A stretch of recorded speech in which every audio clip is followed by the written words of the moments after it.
Seems to be okay, but once you push the drive shaft forward, you see there's a little resistance. Maybe you need to put a washer. I'm not sure, but it seems to be not smooth if it's push a little bit forward.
More like a test. I'm gonna put thread lock and grease later, but I want to just try it out and what it looks like.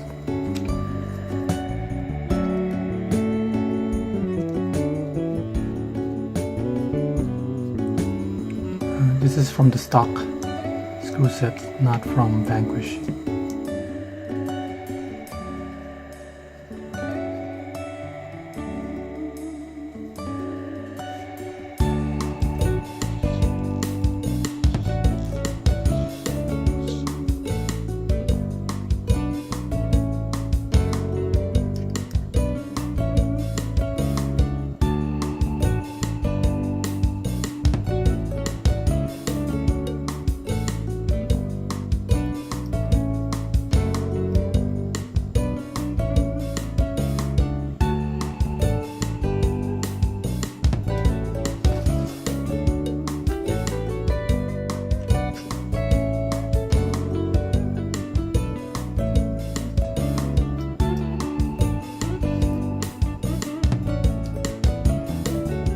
doing something wrong, please leave a comment below.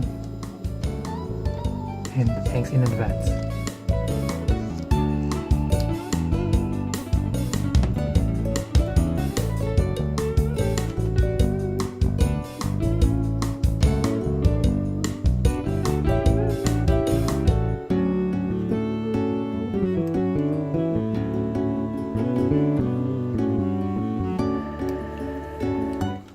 Not gonna fit. Maybe I need to sand it a little bit.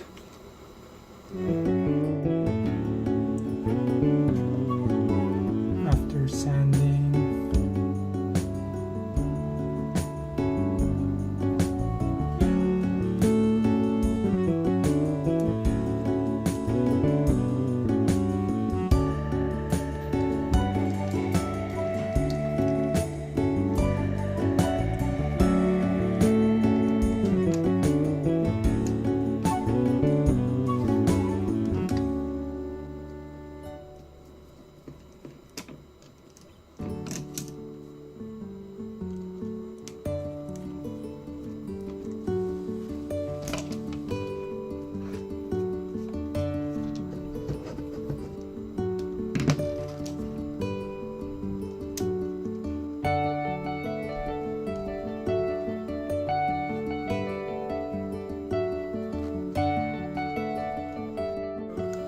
the Vanquish axle really looks nice, in my opinion.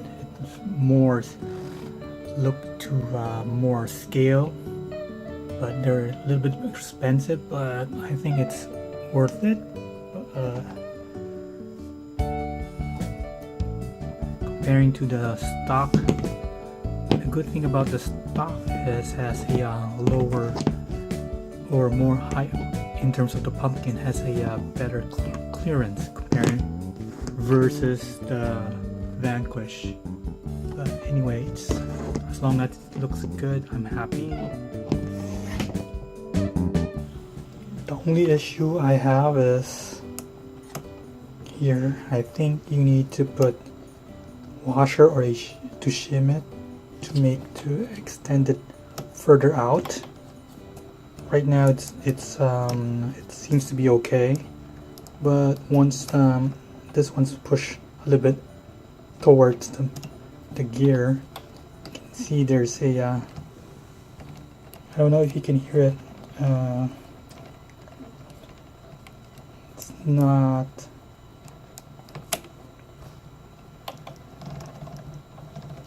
So you can hear the gear grinding or touching. Not so. Sometimes it's stop or something. I don't know what you call it. See? But if you push it a little bit further back, should be no issue.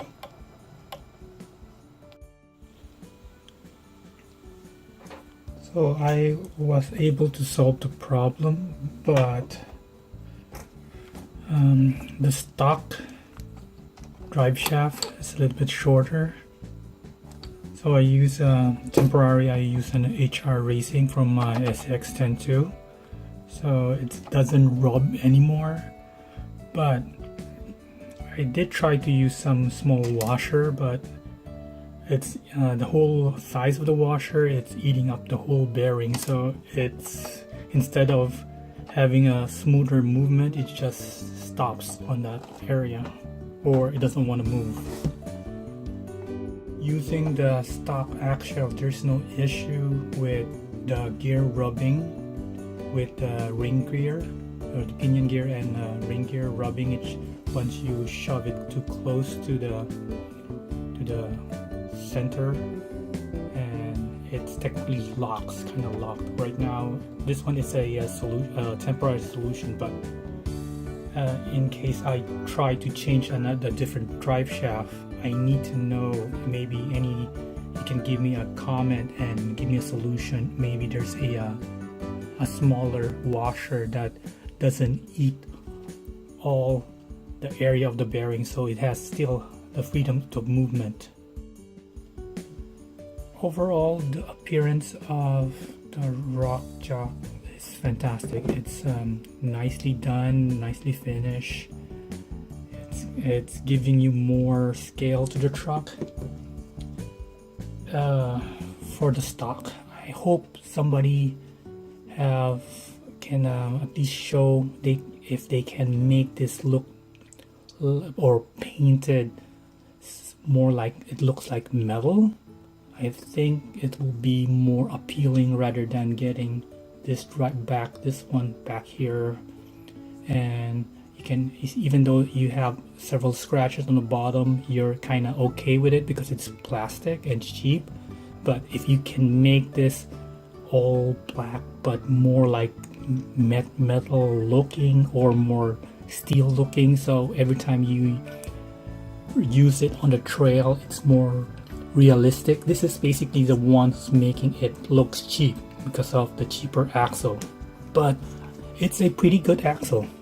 But I think if somebody can make this more scale looking with just a paint job or a dye or something, it might be Rick RC. I'll probably share the link up here or somewhere so you can check him out. Maybe he can have a solution rather than buying an expensive axle.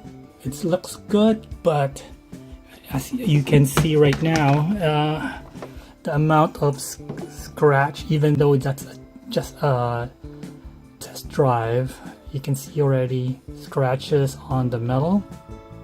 I decided to get the gray because I'm avoiding to see the scratches. I prefer the black one, but and it has the same issue. I know they have a silver, but to me the silver is nice, but every time you see a truck or a real scale truck, you see them as black color or dark gray, so it's more authentic. I'm kind of late with the body of the truck. If you want to check out a channel, please check out Rick RC. He technically had a step-by-step on a Xtraspeed hard body, and he can show you, or on his video you can learn more techniques and style. I'll share the link below.